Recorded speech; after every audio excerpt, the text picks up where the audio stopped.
room 226 of the Dirksen building in Washington tomorrow, the Senate Judiciary Committee will consider whether to protect some of America's most powerful corporate executives from the legal consequences of having spied on the rest of us in this country.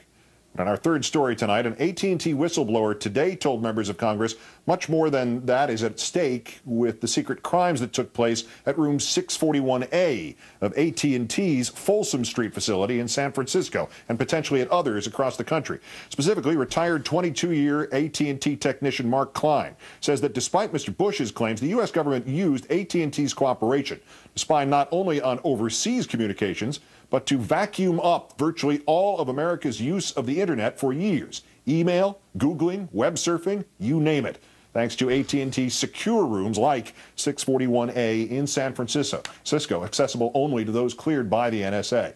Klein obtaining AT&T schematics showing how the company used splitters to send secure room 641A a duplicate of every fiber optic signal routed through its facilities.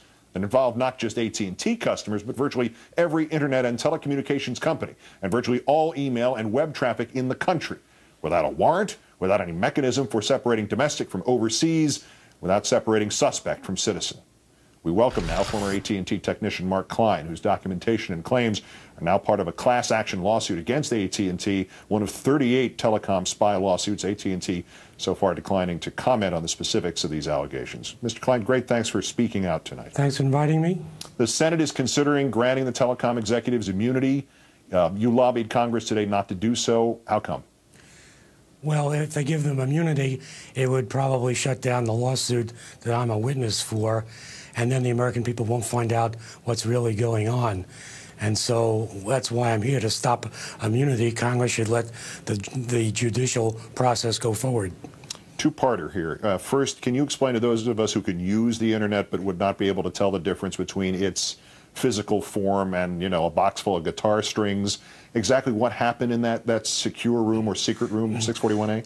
I don't know what goes on in the secret room because I didn't have security clearance, but I know what went on outside because my job, I worked in the internet room. My job was to connect circuits into the splitter device, which was hardwired to the secret room. And effectively, the splitter copied the entire data stream of those internet cables into the secret room. And we're talking about phone conversations, email, web browsing, everything that goes across the internet. And that device, the splitters, is a dumb device. It doesn't do any selection at all. And the follow-up to that, as you mentioned, you didn't have the security, the NSA clearance. So give us an idea how you know all this, in addition, obviously, to your expertise as a technician. Well, as a technician, I had the engineering wiring documents, which told me how the splitter was wired to the secret room. And so I had to know that in order to do my job. And so I know that whatever went across those cables was copied, in the entire data stream was copied into the secret room. The splitter device has no selective capability, it just copies everything. And we're talking about domestic traffic as well as international traffic. And that's what got me upset to begin with. Yeah, I was just going to say, Mr. Klein, this huge distinction the White House made when all this was first revealed, what its defenders still say, oh, we're just intercepting international communications, no domestic communications were affected. I'm taking you don't buy that in the slightest. No, I know that wasn't true. And that's what got me going in December '05, when the New York Times revealed this, and then the administration came back, the president himself and his various cabinet people trying to argue, and they still do, that it's just international communications. It just affects a handful of people who are making phone calls to the Middle East. And I know the physical equipment, and I know that statement is not true.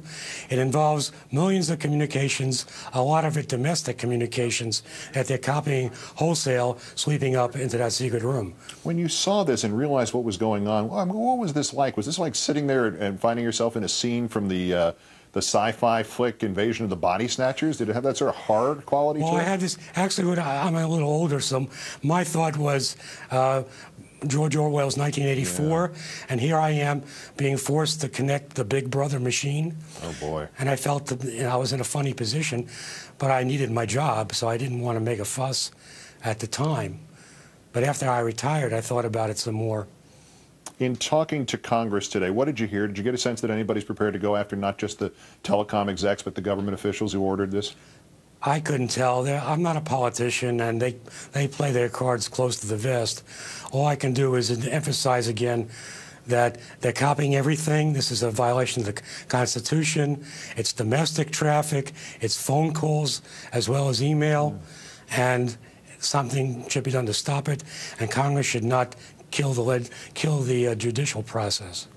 The nice thing is that if there is anything that's going to stop it, it's going to be because people like you have the courage to do something about it. Mark Klein, formerly of AT&T, great thanks for joining us, and great thanks for what you're doing, truly. Thank you.